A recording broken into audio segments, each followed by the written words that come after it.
کہتے ہیں کہ آیت اگر ایک فریم میں کر کے رکھی ہو تو کیا ہم اسے بے وضو ہاتھ لگا سکتے ہیں؟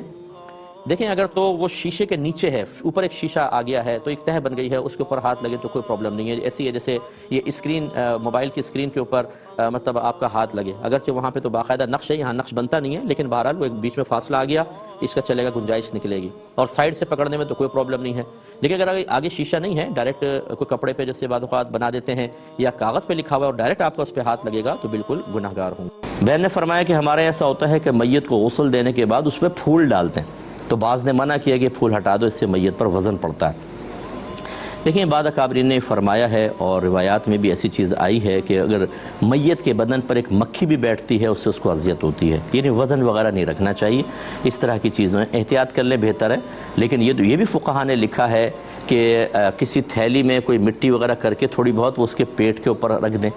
تاکہ اس کا پیٹ پھول نہ جائے، کیونکہ ہوا بعض اوقات اندر جاتی ہے تو پیٹ پھول جاتا ہے۔ یہ وزن رکھنے کی بھی اجازت دی ہے، اور یہ پھول پتی کا وزن تو بہت ہی کم ہوتا ہے۔ تو خلاصہ کلام یہ ہے کہ یہ پھول پتی وغیرہ ڈالنا کوئی فرضیہ واجب بھی نہیں تھا، اور نہ ڈالیں تو بیسٹ ہے، اور ڈال دیا تو ایسا نہیں ہے کہ میت بہت زیادہ اس سے کوئی اذیت اور تکلیف محسوس کرے گی، بلکہ جب تک وہ پتیاں تر رہیں گی، بحکم حدیث ذکر الہی کریں گی تو اس کو نفع ہوگا۔ اوپر نہ ڈالیں، اطراف میں ڈال دیں، یہ بیسٹ ہے، سب سے اچھا ہے۔ ایک ہی کہتے ہیں کہ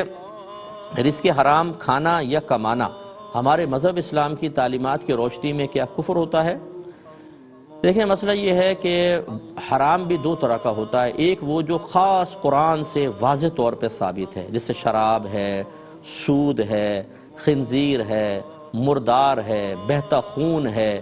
یہ چیزیں اگر کوئی انسان حلال سمجھ کر کرے، جائز سمجھ کر کرے تو پھر کفر ہوگا، لیکن اگر ان کو حرام سمجھ کر ہی کرتا ہے تو کفر نہیں ہے،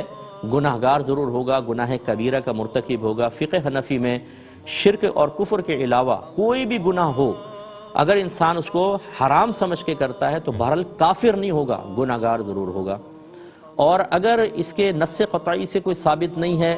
ایسے حدیثوں سے یا فقہا بعض چیزوں کو حرام کہہ دیتے ہیں اور وہ قرآن کی آیت سے ثابت نہیں ہوتا، وہ اپنے طور پر اس کو حرام کہتے ہیں یا مکروہ تحریمی قرار دیتے ہیں اپنی ذاتی رائے سے، اس کا اگر کوئی حلال سمجھ کر بھی کر لے تو کفر نہیں ہے، بہت بڑی گمراہی ضرور ہے، ٹھیک ہے؟ تو یہ تھوڑا سا تفصیل ہوتی ہے، ہمیشہ اس کو کفر نہیں کہیں گے۔